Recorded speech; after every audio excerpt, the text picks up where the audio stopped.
Sans doute, c'est encore aujourd'hui un majestueux et sublime édifice que l'église de Notre-Dame de Paris.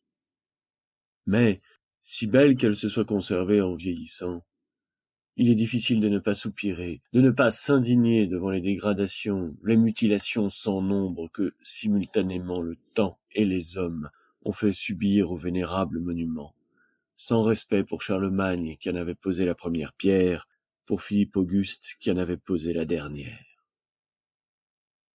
Sur la face de cette vieille reine de nos cathédrales, à côté d'une ride, on trouve toujours une cicatrice. Tempus edax homo edacior. Ce que je traduirais volontiers ainsi: le temps est aveugle, l'homme est stupide. Si nous avions le loisir d'examiner une à une avec le lecteur les diverses traces de destruction imprimées à l'antique Église, la part du temps serait la moindre, la pire celle des hommes, surtout des hommes de l'art. Il faut bien que je dise des hommes de l'art, puisqu'il y a eu des individus qui ont pris la qualité d'architectes dans les 2 siècles derniers. Et d'abord, pour ne citer que quelques exemples capitaux, il est à coup sûr peu de plus belles pages architecturales que cette façade où, successivement et à la fois, les 3 portails creusés en ogive, le cordon brodé et dentelé des 28 niches royales, l'immense rosace centrale flanquée de ses 2 fenêtres latérales comme le prêtre du diacre et du sous-diacre, la haute et frêle galerie d'arcades à trèfle qui porte une lourde plateforme sur ses fines colonnettes, enfin, les 2 noires et massives tours avec leur auvent d'ardoise, partie harmonieuse d'un tout magnifique, superposées en 5 étages gigantesques, se développent à l'œil, en foule et sans trouble, avec leurs innombrables détails de statuaire, de sculpture et de ciselure, ralliés puissamment à la tranquille grandeur de l'ensemble. Vaste symphonie en pierre, pour ainsi dire, œuvre colossale d'un homme et d'un peuple, tout ensemble une et complexe, comme les Iliades et les Romanceros dont elle est sœur. Produit prodigieux de la cotisation de toutes les forces d'une époque où, sur chaque pierre, on voit saillir, en sans façon, la fantaisie de l'ouvrier discipliné par le génie de l'artiste. Sorte de création humaine, en un mot, puissante et féconde comme la création divine dont elle semble avoir dérobé le double caractère, variété, éternité. Et ce que nous disons ici de la façade, il faut le dire de l'église entière. Et ce que nous disons de l'église cathédrale de Paris, il faut le dire de toutes les églises de la chrétienté au Moyen-Âge. Tout se tient dans cet art venu de lui-même, logique et bien proportionné. Mesurer l'orteil du pied, c'est mesurer le géant. Revenons à la façade de Notre-Dame, telle qu'elle nous apparaît encore à présent, quand nous allons pieusement admirer la grave et puissante cathédrale qui terrifie, au dire de ses chroniqueurs, quae molle sua terrorem incutit spectantibus. 3 choses importantes manquent aujourd'hui à cette façade. D'abord, le degré de 11 marches qui l'exhaussait jadis au-dessus du sol. Ensuite, la série inférieure de statues qui occupaient les niches des 3 portails, et la série supérieure des 28 plus anciens rois de France qui garnissaient la galerie du premier étage, à partir de Childebert jusqu'à Philippe Auguste, tenant en main la pomme impériale. Le degré, c'est le temps qu'il a fait disparaître en élevant d'un progrès irrésistible et lent le niveau du sol de la cité.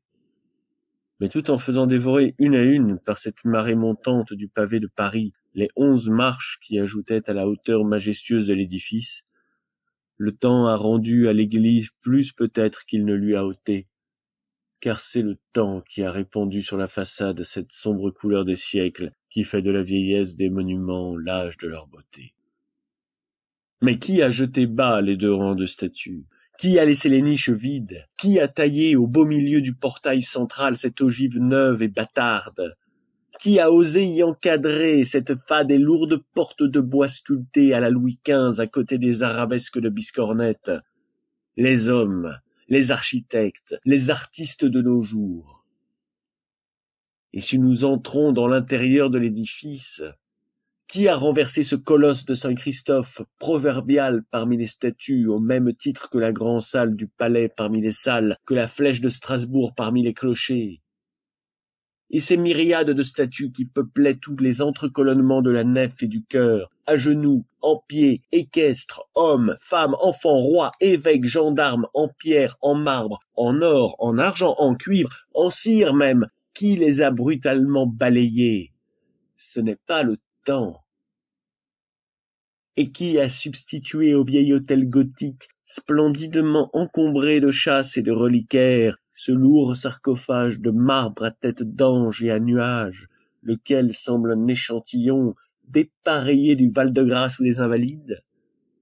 Qui a bêtement scellé ce lourd anachronisme de pierre dans le pavé carolingien de Hercandus? N'est-ce pas Louis XIV accomplissant le vœu de Louis XIII? Et qui a mis de froides vitres blanches à la place de ces vitraux hauts en couleur qui faisaient hésiter l'œil émerveillé de nos pères entre la rose du grand portail et les ogives de l'abside? Et que dirait d'un sous-chantre du XVIe siècle en voyant le beau badigeonnage jaune dont nos vandales archevêques ont barbouillé leur cathédrale?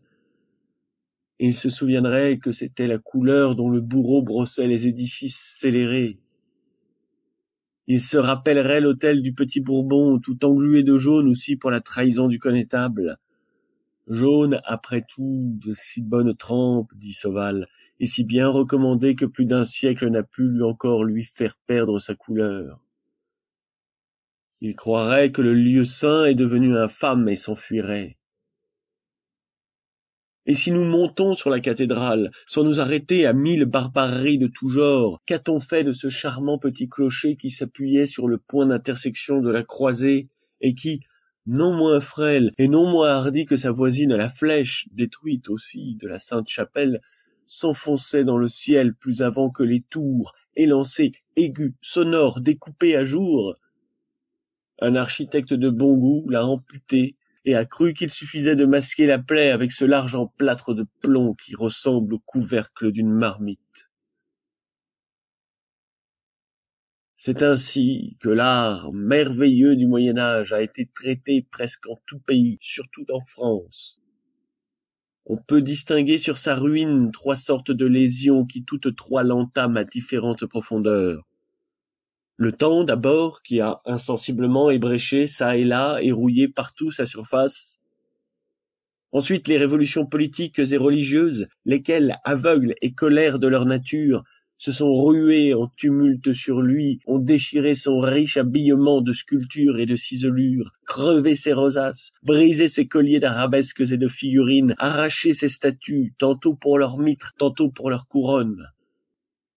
Enfin, les modes, de plus en plus grotesques et sottes, qui, depuis les anarchiques et splendides déviations de la Renaissance, se sont succédé dans la décadence nécessaire de l'architecture. Les modes ont fait plus de mal que les révolutions. Elles ont tranché dans le vif, elles ont attaqué la charpente osseuse de l'art, elles ont coupé, taillé, désorganisé, tué l'édifice dans la forme comme dans le symbole, dans sa logique comme dans sa beauté. Et puis, elles ont refait. Prétention que n'avaient eu, du moins, ni le temps ni les révolutions. Elles ont effrontément ajusté, de par le bon goût sur les blessures de l'architecture gothique, leurs misérables colifichets d'un jour, leurs rubans de marbre, leurs pompons de métal, véritables lèpres d'oves, de volutes, d'entournements, de draperies, de guirlandes, de franges, de flammes de pierre, de nuages de bronze, d'amours replets, de chérubins bouffis qui commencent à dévorer la face de l'art dans l'oratoire de Catherine de Médicis et le fait expirer 2 siècles après, tourmenté et grimaçant, dans le boudoir de la Dubarry. Ainsi, pour résumer les points que nous venons d'indiquer, 3 sortes de ravages défigurent aujourd'hui l'architecture gothique. Rides et verrues à l'épiderme, c'est l'œuvre du temps. Voies de fait, brutalité, contusion, fracture, c'est l'œuvre des révolutions depuis Luther jusqu'à Mirabeau. Mutilation, amputation, dislocation de la membrure, restauration, c'est le travail grec, romain et barbare des professeurs selon Vitruve et Vignol. Cet art magnifique que les Vandales avaient produit, les académies l'ont tué. Aux siècles, aux révolutions qui dévastent du moins avec impartialité et grandeur, est venue s'adjoindre la nuée des architectes d'école, patentés, jurés et assermentés, dégradante avec le discernement et le choix du mauvais goût, substituant les chicorées de Louis XV aux dentelles gothiques pour la plus grande gloire du Parthénon. C'est le coup de pied de l'âne au lion mourant. C'est le vieux chêne qui se couronne et qui, pour comble, est piqué, mordu, déchiqueté par les chenilles. Qu'il y a loin de là à l'époque où Robert Sénalis, comparant Notre-Dame de Paris à ce fameux temple de Diane à Éphèse, tant réclamé par les anciens païens, qui a immortalisé Érostrate, trouvait la cathédrale gauloise, plus excellente en longueur, largeur, hauteur et structure. Notre-Dame de Paris n'est point du reste ce qu'on peut appeler un monument complet, défini, classé. Ce n'est plus une église romane, ce n'est pas encore une église gothique. Cet édifice n'est pas un type. Notre-Dame de Paris n'a point, comme l'abbaye de Tournu, la grave et massive carrure, la ronde et large voûte, la nudité glaciale, la majestueuse simplicité des édifices qui ont le plein cintre pour générateur. Elle n'est pas, comme la cathédrale de Bourges, le produit magnifique, léger, multiforme, touffu, hérissé et fluorescent de l'ogive. Impossible de la ranger dans cette antique famille d'églises sombres, mystérieuses, basses et comme écrasées par le plein cintre. Presque égyptienne au plafond près, toute hiéroglyphique, toute sacerdotale, toute symbolique, plus chargées dans leurs ornements de losanges et de zigzags que de fleurs que d'animaux, d'animaux que d'hommes. Œuvre de l'architecte moins que de l'évêque. Première transformation de l'art, toute empreinte de discipline théocratique et militaire, qui prend racine dans le bas-empire et s'arrête à Guillaume le Conquérant. Impossible de placer notre cathédrale dans cette autre famille d'églises hautes, aériennes, riches de vitraux et de sculptures, aiguës de forme, hardies d'attitude, communales et bourgeoises comme symbole politique, libres, capricieuses, effrénées comme œuvre d'art. Seconde transformation de l'architecture, non plus hiéroglyphique, immuable et sacerdotale, mais artiste, progressive et populaire, qui commence au retour des croisades et finit à Louis XI. Notre-Dame de Paris n'est pas de pure race romaine comme les premières, ni de pure race arabe comme les secondes. C'est un édifice de transition. L'architecte saxon achevait de dresser les premiers piliers de la nef lorsque l'ogive, qui arrivait de la croisade, est venue se poser en conquérante sur ces larges chapiteaux romans qui ne devaient porter que des pleins cintres. L'ogive, maîtresse dès lors, a construit le reste de l'église. Cependant, inexpérimentée et timide à son début, elle s'évase, s'élargit, se contient et n'ose s'élancer encore en flèche et en lancette comme elle l'a fait plus tard dans tant de merveilleuses cathédrales. On dirait qu'elle se ressent du voisinage des lourds piliers romans. D'ailleurs, ces édifices de la transition du roman au gothique ne sont pas moins précieux à étudier que les types purs. Ils expriment une nuance de l'art qui serait perdue sans eux. C'est la grève de l'ogive sur le plein cintre. Notre-Dame de Paris est en particulier un curieux échantillon de cette variété. Chaque face, chaque pierre du vénérable monument est une page non seulement de l'histoire du pays, mais encore de l'histoire de la science et de l'art. Ainsi, pour n'indiquer ici que les détails principaux, tandis que la petite porte rouge atteint presque aux limites des délicatesses gothiques du XVe siècle, les piliers de la nef, par leur volume et leur gravité, reculent jusqu'à l'abbaye carolingienne de Saint-Germain-des-Prés. On croirait qu'il y a 6 siècles entre cette porte et ces piliers. Il n'est pas jusqu'aux hermétiques qui ne trouvent dans les symboles du grand portail un abrégé satisfaisant de leur science, dont l'église de Saint-Jacques de la Boucherie était un hiéroglyphe si complet.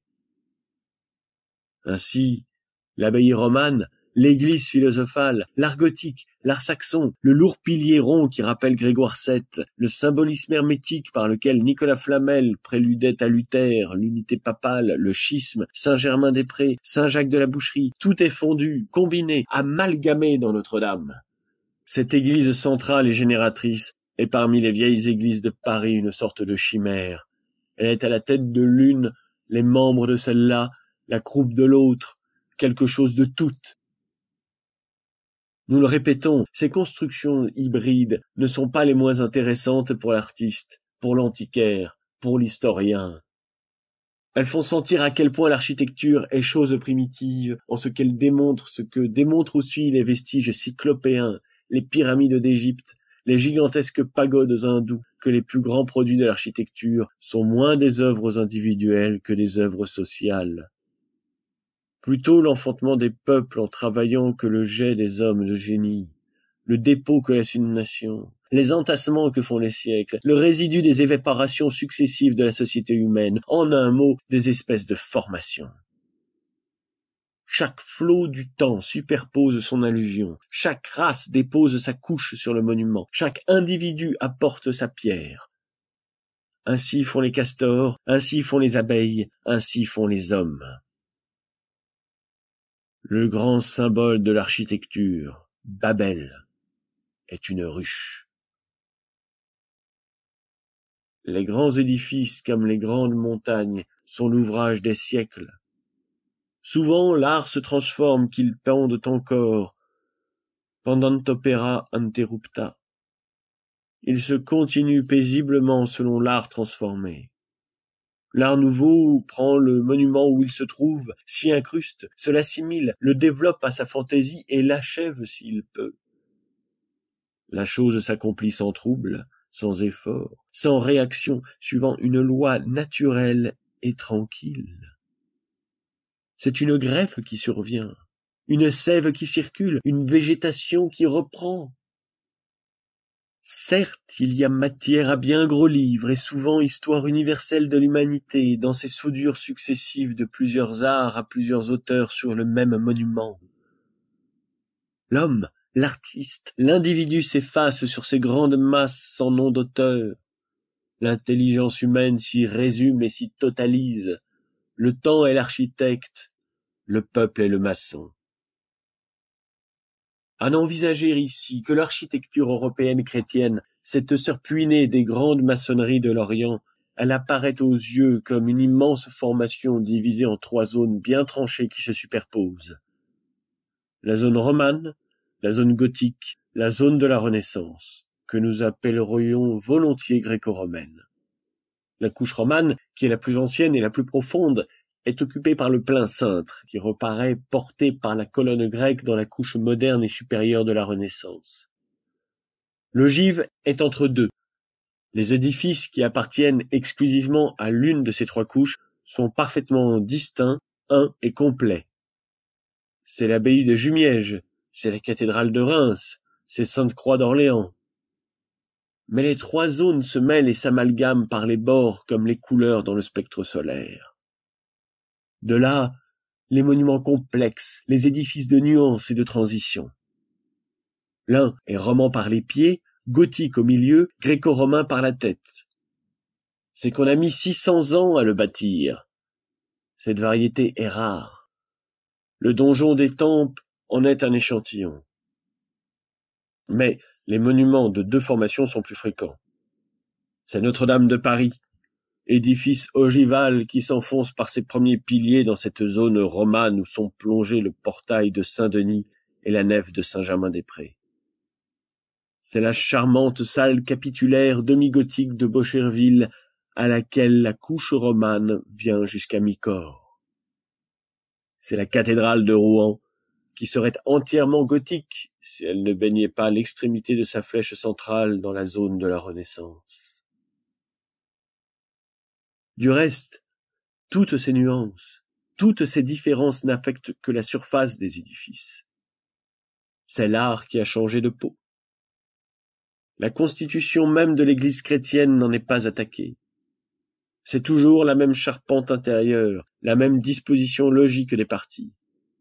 Quelle que soit l'enveloppe sculptée et brodée d'une cathédrale, on retrouve toujours dessous, au moins à l'état de germe et de rudiment, la basilique romaine. Elle se développe éternellement sur le sol selon la même loi. Ce sont imperturbablement 2 nefs qui s'entrecoupent en croix et dont l'extrémité supérieure, arrondie en abside, forme le chœur. Ce sont toujours des bas-côtés, pour les processions intérieures, pour les chapelles, sortes de promenoirs latéraux où la nef principale se dégorge par les entrecolonnements. Cela posé, le nombre des chapelles, des portails, des clochers, des aiguilles se modifie à l'infini, suivant la fantaisie du siècle, du peuple, de l'art. Le service du culte, une fois pourvu et assuré, l'architecture fait ce que bon lui semble. Statues, vitraux, rosaces, arabesques, dentelures, chapiteaux, bas-reliefs, elle combine toutes ses imaginations selon le logarithme qui lui convient. De là, la prodigieuse variété extérieure de ces édifices, au fond desquels réside tant d'ordre et d'unité. Le tronc de l'arbre est immuable, la végétation est capricieuse.